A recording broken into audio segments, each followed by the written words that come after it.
चलिए friend, good morning. तो वापस हम आपके फिर से एक वीडियो लेकर के आए हैं क्लास 10 हिस्ट्री, जो आज हमारा तीसरा टॉपिक होगा। और ये टॉपिक आज हम लोग इस टॉपिक में कंप्लीट इटली के एकीकरण को पूरा कर लेंगे, ठीक है। तो चलिए आइए सबसे पहले हम बातें करते हैं इटली की एकीकरण। आपको पता है कि मैंने कल बात किया था, हम लोग पढ़े भी थे कि इसका 3 फेज में हुआ था, मतलब 3 टर्म में। एक आपको 1858 से लेकर के आपको 59 तक ऑस्ट्रिया के विरुद्ध, दूसरा हमारा 1860 परमा मोडिना टस्कनी, और फिर हमारा 1866 वेनिस, और 1871 फिर रोम को अपनी राजधानी बनाकर, ठीक है। तो चलिए इसको एकीकरण करने से पहले हम लोग बात करते हैं कॉन्ट काबूर के बारे में। देखिए, कॉन्ट काबूर एक बेहतर कूटनीतिज्ञ था, ठीक है।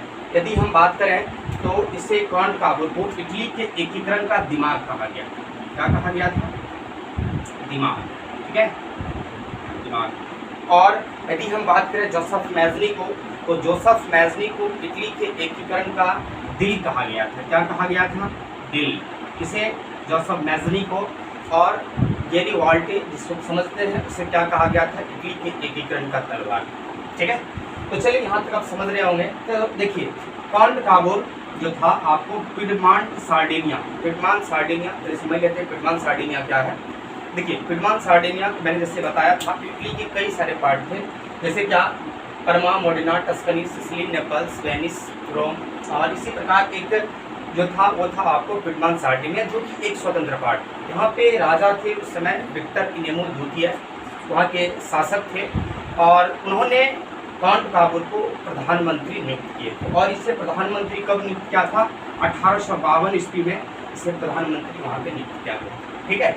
और देखिए, जो कॉन्ट काबूर थे ये काफ़ी लिबरल माइंड के थे, जैसे हम लोग काफ़ी मतलब कूटनीतिज्ञ कहते हैं। तो अब देखिए क्या था कि कॉन्ट काबूर ये भी चाह रहा था, और मैज़नी भी मतलब क्या चाह रहे थे? लोकतंत्र चाह रहे थे। कॉन्ट काबूर भी चाह रहे थे, दोनों का विचारधारा एक था। लेकिन क्या था कि कॉन्ट काबूर चाह रहे थे कि जब इसका एकीकरण होगा तो पिडमांट सार्डिनिया के अधीन हो, ठीक है। और चलिए इसमें देखते क्या है। तो उन्होंने क्या कहा कॉन्ट काबूर ने? उन्होंने सबसे पहले क्या कहा? न्यूज़पेपर, है ना, एक। उसके बाद देखिए रिकॉग्नाइजमेंट, इन्होंने एक न्यूज़पेपर को लॉन्च किया, ठीक है। उसके बाद ये काफ़ी मतलब देखिए सिविल राइट के समर्थक थे, फ्रीडम ऑफ स्पीच, लोगों को भाषण देने की आज़ादी दी गई। उसके बाद सबसे बड़ी बात ये क्या, उन्होंने इकोनॉमिक डेवलपमेंट पर काफ़ी ध्यान दिया, ठीक है। अब देखिए, इसे बेहतर कूटनीतिज्ञ कहा गया था कॉन्ट काबूर को। लेकिन देखिए इसकी कूटनीति देखने को कब मिला? ये मिला क्रीमिया का युद्ध में, 1853 से 56 के बीच का ये युद्ध। और ये युद्ध हुआ था आपको रूस वर्सेस, अगर हम रूस और अगर बात करें तो ऑटोमन साम्राज्य के बीच ये युद्ध हुआ था। और उस समय क्या था कि ऑटोमन साम्राज्य धीरे धीरे कमज़ोर होता जा रहा था, ठीक है। तो इसमें क्या हुआ, जब रूस और ऑटोमन के बीच लड़ाई हुई तो ऑटोमन वैसे कमज़ोर पड़ा आ रहा था, तो जिसके कारण क्या हुआ, और इसके बगल जो थे फ्रांस, ब्रिटेन, ये सबको मतलब एक डर सा हो गया कि एक समय ये होगा कि रूस जो है काफ़ी शक्तिशाली हो जाएगा, तो इनसे खतरा है इन्हें। तो इन्होंने क्या किया, ऑटोमन के लिए, ऑटोमन का साथ देने के लिए इस लड़ाई में रूस, फ्रांस, ब्रिटेन आए। और इसके साथ जो है आपको कौन? इटली, उस समय इटली यानी कि पिडमांट सार्डिनिया के जो प्रधानमंत्री थे कॉन्ट काबूर, इन्होंने भी अपने सैनिक को भेजकर इनके साथ मिल करके रूस को इस लड़ाई में ऑटोमन के साथ मिल करके लड़ाई लड़ी। और इसमें से क्या हुआ, रूस जो था आसानी से हार गया, ठीक है। और रूस का यहाँ पे हार हो गई। तो इसी अचानक क्या हुआ कि पेरिस में एक मीटिंग बुलाया गया, पेरिस में। और इस मीटिंग में आपको पिडमांट सार्डिनिया के जो सम्राट थे विक्टर इनेमो द्वितीय, उसे भी मतलब इनवाइट किया गया, बुलाया गया, लेकिन वो आए नहीं। तो आए थे कौन? पिडमांट सार्डिनिया के जो उसमें प्रधानमंत्री थे कॉन्ट काबूर, वो आए थे, ठीक है। उसके बाद जब भाषण के दौर में इन्होंने ऑस्ट्रिया के विरुद्ध काफ़ी उन्होंने जोरदार भाषण दिया, और उनमें से उन्होंने कहा क्या मतलब ऑस्ट्रिया इनके ज़बरदस्ती कुछ पार्टों को कब्जे किया हुआ है। तो इनमें से सबसे पहले फ्रांस ने आगे बढ़कर पिडमांट सार्डिनिया को हाथ बढ़ाया और इनसे कहा कि जब भी भविष्य में आपको हमारी ज़रूरत पड़े तो हम आपके समर्थन के लिए तैयार हैं। और उस समय चाहे वो ऑस्ट्रिया क्यों नहीं हो, जबकि उस समय ऑस्ट्रिया और ऑस्ट्रिया और फ्रांस का काफ़ी अच्छी मित्रता थी, लेकिन फिर भी इन्होंने कहा कि हम आपको सैनिक देंगे या फिर मदद करेंगे, ठीक है। और हाँ, कॉन्ट काबुल तो चाहते भी यही थी, क्योंकि एक छोटा सा था, वो तो समर्थन ही चाह रहे थे। तो उसके बाद देखिए क्या होगा, उसके जस्ट बाद आप देखिए 1 मिनट,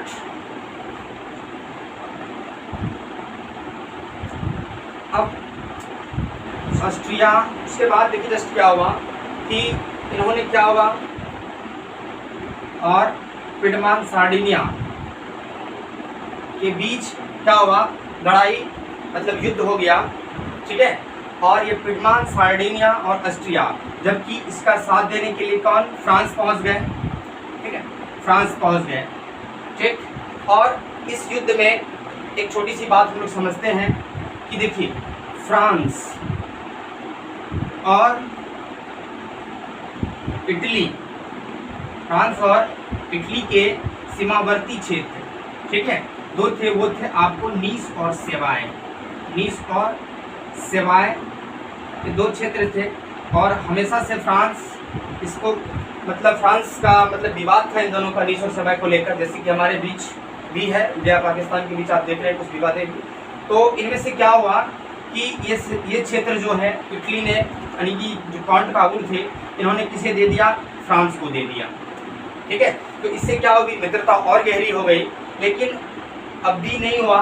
अब देखिए क्या था कि जो इटली यानी कि पिडमान सार्डिनिया के जो राजकुमारी थे, है ना, इससे राजकुमारी जो थे इनकी शादी करा दिया, किससे, नेपोलियन तृतीय से। यानी क्या उस वक्त जो था फ्रांस का सम्राट जो थे नेपोलियन तृतीय थे। कौन थे, देखिए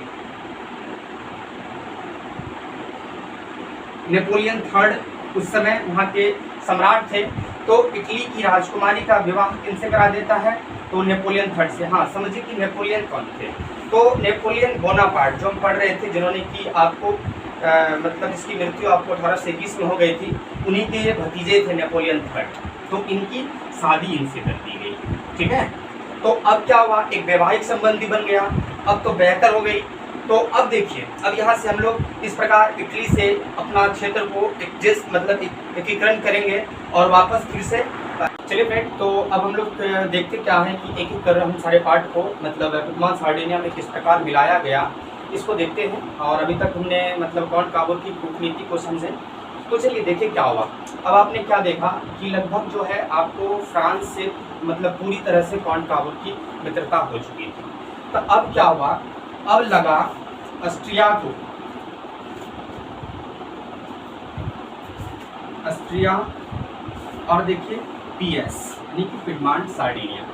अब देखिए इनमें से क्या हुआ, 1800 ये घटना आपको है, आपको पता है, मैंने कहा था कि 1858 से लेकर 59 का बीच का है।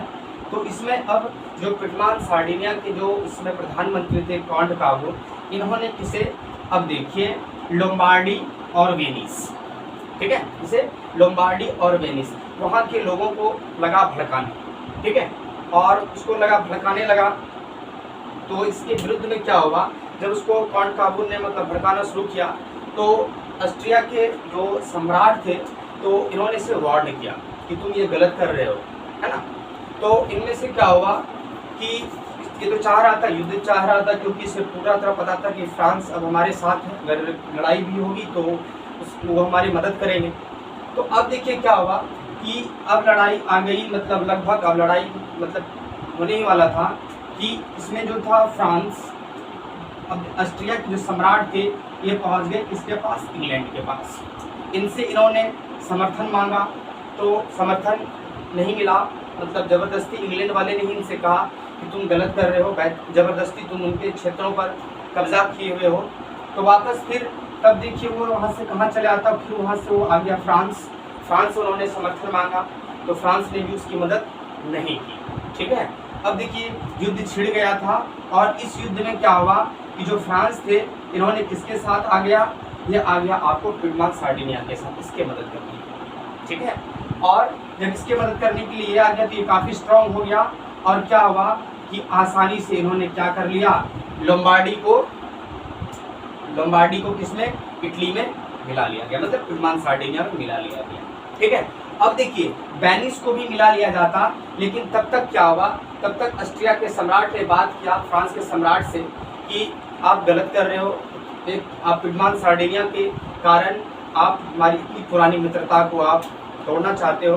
तो उसने क्या किया, अपने सारे सैनिकों को क्या किया, बुला लिया एन मौके पर, जिसके कारण क्या हुआ, वेनिस मतलब एकीकरण होने से पहले ही मतलब रह गया। ठीक है, तो चलिए अब ने क्या देखा, ये घटना कब की है, ये घटना 1858 से 59 के बीच की घटना है। और इसमें क्या हुआ कि आपको लोम्बार्डी को इसमें इटली में मिला लिया गया पिडमॉन्ट सार्डिनिया। ठीक है, अब देखिए पहला फेज था, अब हम देखते क्या है दूसरा फेज। देखिए दूसरा फेज हमारा क्या था, लगभग 1860 के आसपास परमा, मोडिना, टस्कनी, नेपल, सिसिली, ये सारे थे हमारे। ठीक है, तो देखिए इनमें से क्या हुआ, इनमें दो टाइप से लोग पढ़ते हैं। पहले क्या था, देखिए परमा, मोडिना, टस्कनी, ये तीन जो था इस पर अधिकार था किसका, ऑस्ट्रिया का, है ना, इसका अधिकार था। देखिए परमा, मोडिना और टस्कनी, पीएमटी। ठीक है, अब यहाँ के लोगों को भी, जो पिडमॉन्ट सार्डिनिया के जो सम्राट थे कांट काबुर केवी, इन्होंने क्या किया, भड़काना शुरू कर दिया, है ना। और तब तक यहाँ के लोगों भी मतलब काफ़ी अच्छा लग रहा था पिडमॉन्ट सार्डिनिया के जितने भी उसके कांट काबुर थे। तो अब इनमें से इनको भी लगा कि नहीं, अब समय आ गया है, हमें एक हो जाना चाहिए, क्योंकि हमारी संस्कृति सभ्यता सब वहाँ है, तो हमें भी क्या हो जाना चाहिए, मिल जाना चाहिए। ठीक है, तो फिर से ऑस्ट्रिया ने से क्या कहा, फिर से ऑस्ट्रिया ने वार किया, तो वापस दोबारा फिर से क्या, फ्रांस ने किसकी मदद कर दी, आकर के दोबारा भी मतलब गया इंग्लैंड के पास, इन्होंने भी मदद नहीं किया, फ्रांस ने भी नहीं किया। फिर से जो फ्रांस थी, इन्होंने किसकी मदद किया, कांट काबुर का, केवी का मदद किया इन्होंने। और तत्पश्चात क्या हुआ कि यहाँ पे युद्ध नहीं हुआ। ठीक है, देखिए युद्ध क्यों नहीं हुआ, तब तक कांट काबुर ने बात कहा कि यहाँ पे क्या कर लिया जाए, मतलब जनमत संग्रह कर लिया जाए। क्या कर लिया जाए, प्ले डिसाइड कर लिया जाए कि मतलब लोग कहाँ रहना पसंद करते हैं, ऑस्ट्रिया में या फिर इटली में। तो ऐसा वही हुआ कि यहाँ के सारे लोगों ने इसमें आकर के मिल गया, ये आकर के मिल गया आपको किसमें, पिडमॉन्ट सार्डिनिया यानी कि इटली में आके मिल गया। ठीक है, ये तीन हो गया, परमा, मोडिना, टस्कनी।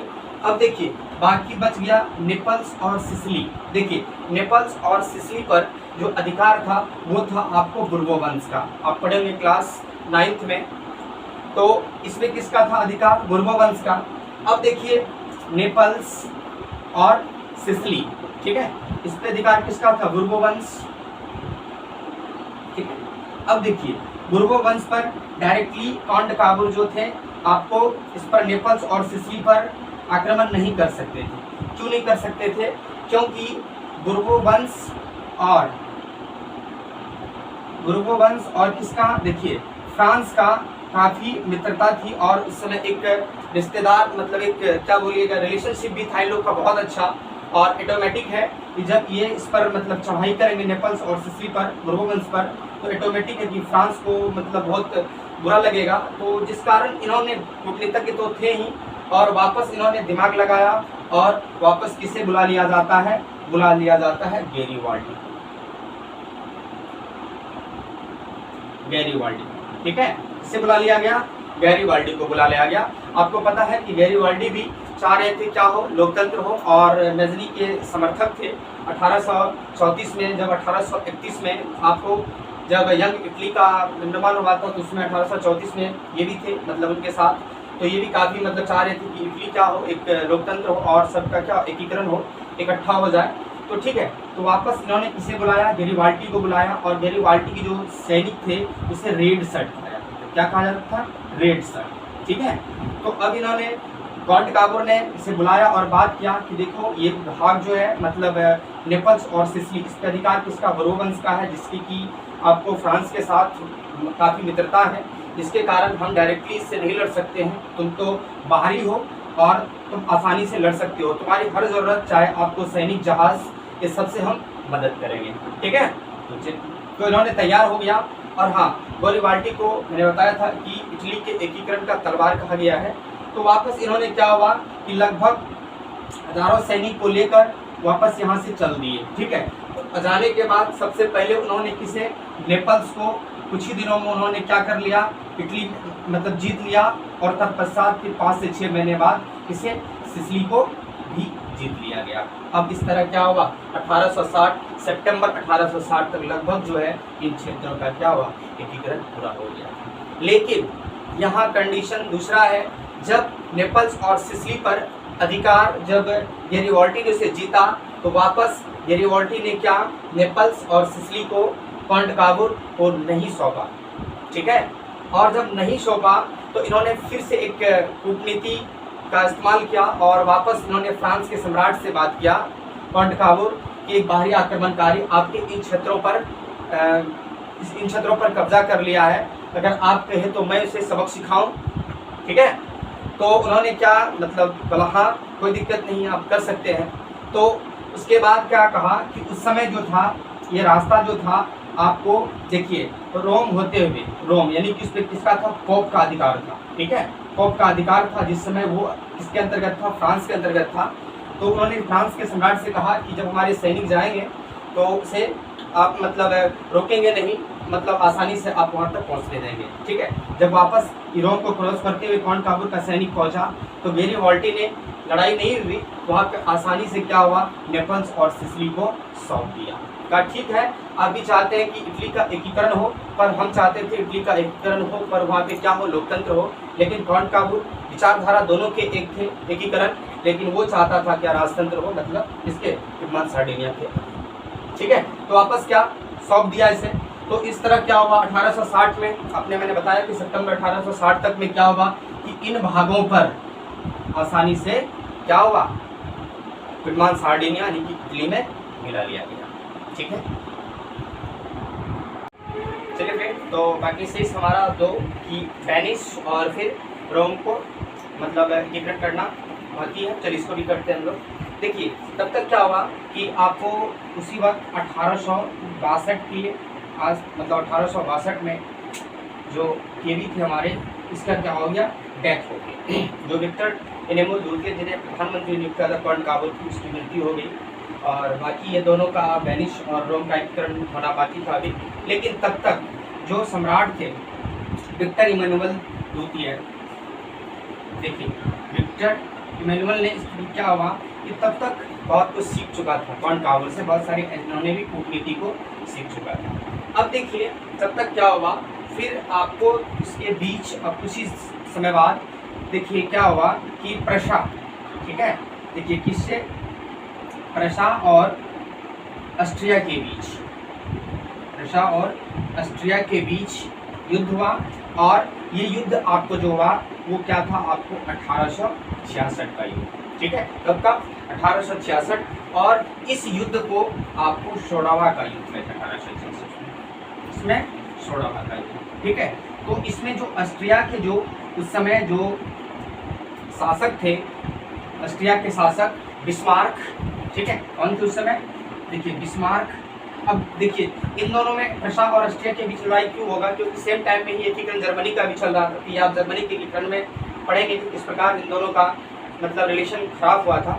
तो चलिए इसमें से क्या हुआ, इन्होंने फ्रांस के जो शासक थे उस समय, तो इनमें से बातें होती है ऑस्ट्रिया का, तो जो हमारा विद्यमान सार्डिनिया के थे उन्होंने बात किया किनसे, उन्होंने बात किया फ्रांस के शासक से कि मतलब जब ये सोडवा का युद्ध में, ठीक है, जब किसका हार होगी, यदि ऑस्ट्रिया का हार होगी तो ठीक है, तो जो हमारा वेनिस है किसे दे दिया जाएगा, तो वेनिस दे दिया जाएगा किसको, विद्यमान सार्डिनिया को, ठीक है। और वापस क्या हुआ कि बिल्कुल ऐसा ही हुआ। और इन्होंने क्या किया, विद्यमान सार्डिनिया ने प्रशा का समर्थन दिया और तत्पश्चात क्या हो गई, ऑस्ट्रिया की हार हो गई, ठीक है। और वापस क्या हुआ, आपको फिर जो था वेनिस जो था इसे किसमें मिला लिया गया, इसे इटली में मिला लिया, ठीक है।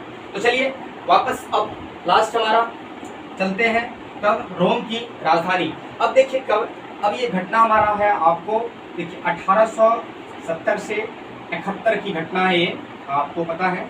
और देखिए तब तक क्या हुआ कि इसमें काफ़ी तरह से एक अब फ्रांस, देखिए फ्रांस और प्रशा, ठीक है, देखिए फ्रांस और प्रशा के बीच लड़ाई हुई। और जिस युद्ध का नाम क्या है आप जानते हैं, इस युद्ध का नाम है सेडान, सेडान का युद्ध, ठीक है। सेडान का युद्ध किसके किसके बीच में, फ्रांस और प्रशा के बीच में, ठीक है। और ये युद्ध कब 1870 से 71, और इसमें क्या हुआ, इसमें जो हार हुई, इसमें जो फ्रांस थे इसका हार हुआ, और तत्पश्चात फ्रांस के हार होने के बाद जो थे आपको यहाँ जो रोम था, रोम पर किसका आधिपत्य था, किसके अंतर्गत था, फ्रांस के अंतर्गत था, ठीक है।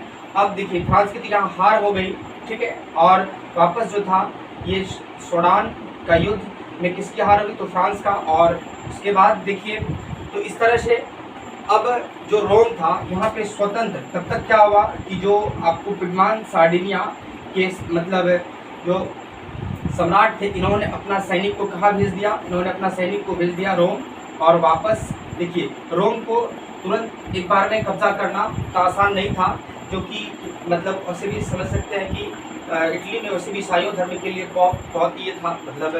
तो अब इसमें जो अधिकार था, इसमें मैक्सिमम जो थे आपको पॉप थे, और इस पॉप से मतलब बात हुई कि हम आपके पूरे क्षेत्र नहीं लेंगे सिर्फ। उसके बाद क्या हुआ, रोम के आज भी इटली के बीच, रोम के बीचों बीच एक स्वतंत्र है जिसका नाम आज भी एक वेटिकन सिटी,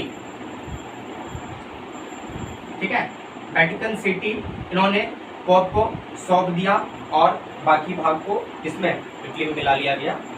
कब, तो ये आपको हुआ था 1800, ठीक है, 1871 में। तो इस तरह पूरा तरह आपने देखा कि इटली का एकीकरण हुआ। यदि अच्छा लगा हो, क्योंकि मतलब हमने एक एक करके देख लिया, अगर आपको अच्छा लगा हो तो लाइक और सब्सक्राइब करिए, और वापस फिर से हम लोग देखेंगे जर्मनी की एकीकरण। धन्यवाद।